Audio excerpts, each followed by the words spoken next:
Alhamdulillah, wassalatu wassalamu ala rasulillah wa ala alihi wa sahbihi wa man wala, amma ba'd. Ayyuhal ikhwah, azzani wa azzakumullah. Kita lanjutkan pembacaan kitab Al-Adabul Mufrad karya Imam Al-Bukhari. Berkata Imam Al-Bukhari rahimahullahu ta'ala, babu al-waladu mabkhalatun majbanatun. Bab seorang anak bisa membuat bakhil dan penakut. Bab anak bisa membuat bakhil dan pengecut. Maksudnya apa? Seorang biasanya karena anak dia bisa jadi orang yang pelit, dan karena anak dia bisa jadi pengecut. Maksudnya bagaimana? Karena anak dia jadi pelit dan penakut.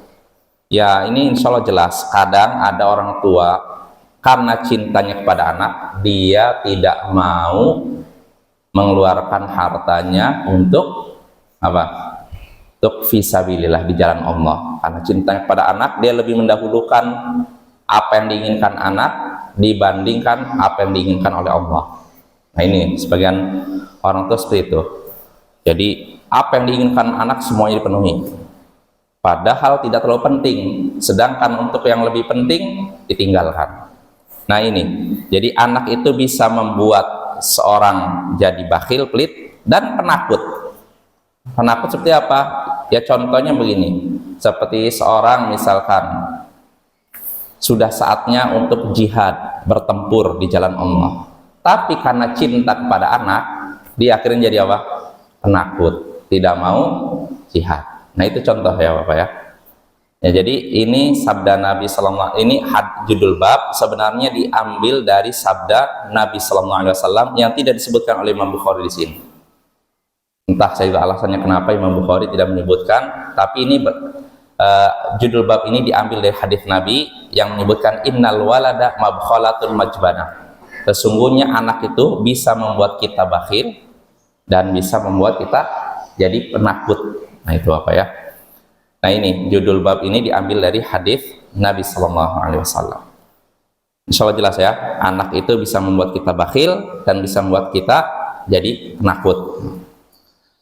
Berkata Imam Al-Bukhari rahimahullah, haddatsana Abdullah bin Salih qal haddatsani Al-Laits qal kataba ilayya Hisham an abihi an Aisyah radhiyallahu anha qalat qala Abu Bakar radhiyallahu anhu yawman wallahi ma ala wajhil ardi rajulun ahabbu ilayya min Umar falamma kharaja raja'a faqala kaifa halaftu ay bunayya faqultu lahu faqala a'azzu Fakultu lahu faqal a'azzu alayya wal waladu alwat.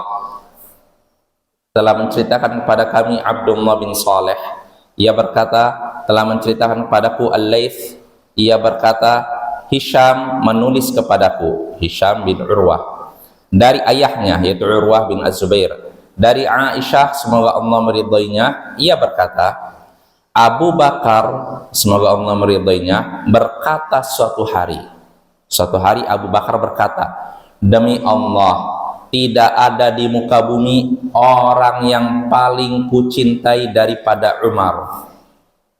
Demi Allah, tidak ada di atas muka bumi orang yang lebih kucintai daripada Umar.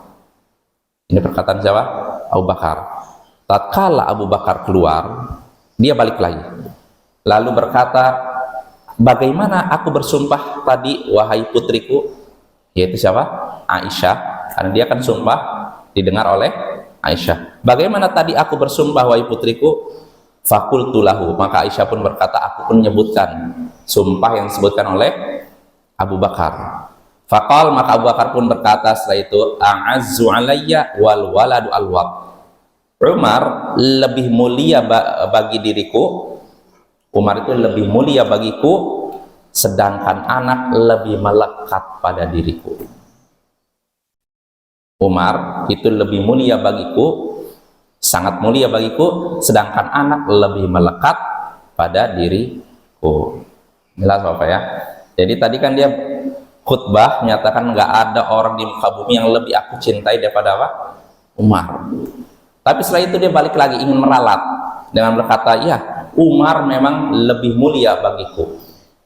Umar itu adalah orang yang paling mulia bagiku, tapi anak lebih melekat pada diriku. Maknanya jelas ya.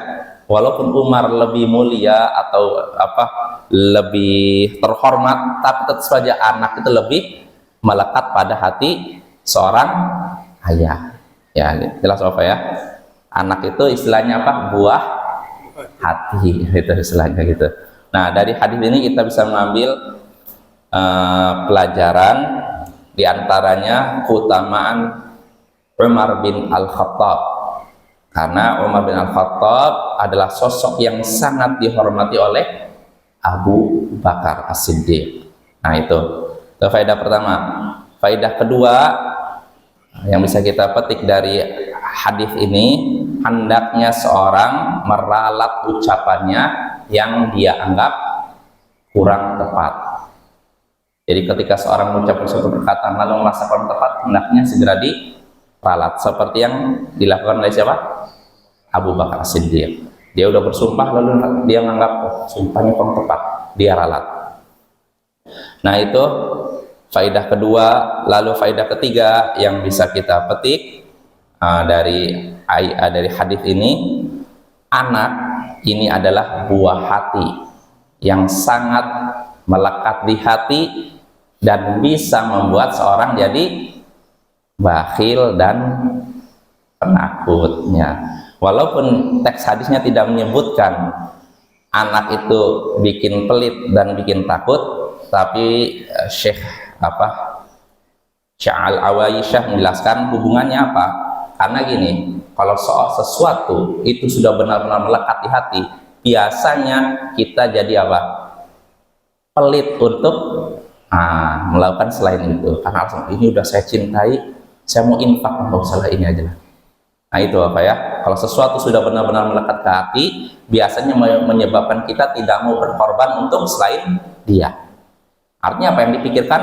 Sesuatu yang melekat di hati kita itu. Ya contohnya dalam ayat ini apa? Dalam hadis ini apa? Anak. Kalau seorang sudah benar-benar mencintai anak, akhirnya dia tidak mau berkorban untuk membela agamanya, tidak mau berkorban untuk membela Rasulnya dan semacamnya apa ya. Nah, itulah faidah yang bisa kita petik dari hadis ini. Wassallallahu ala nabiyyina Muhammadin wa ala alihi wa sahbihi ajma'in. Wa akhiru da'wana anil hamdulillahi rabbil alamin.